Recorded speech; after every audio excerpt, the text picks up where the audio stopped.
ગુજરાત પ્રાકૃતિક કૃષિ વિકાસ બોર્ડ અંતર્ગત મેઘરજ અને બિલોડા તાલુકાનું પ્રાકૃતિક કૃષિ ખેડૂત સંમેલન રેલાવાડા ખાતે આવેલા માર્કેટ યાર્ડમાં યોજાયો હતો, જેમાં બંને તાલુકાના ખેડૂતો મોટી સંખ્યામાં ઉપસ્થિત રહ્યા હતા। આ પ્રાકૃતિક કૃષિ ખેડૂત સંમેલનમાં વિવિધ અલગ અલગ પ્રકારના પ્રાકૃતિક ખેતી અંતર્ગત સ્ટોલ ઉભા કરવામાં આવ્યા અને પ્રાકૃતિક ખેતીની વિવિધ માહિતી આપી ખેડૂતોને માહિતગાર કરવામાં આવ્યા।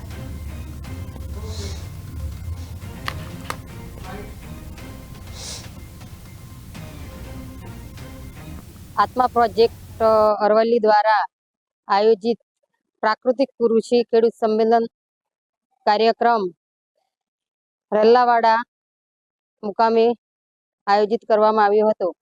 तेमां प्राकृतिक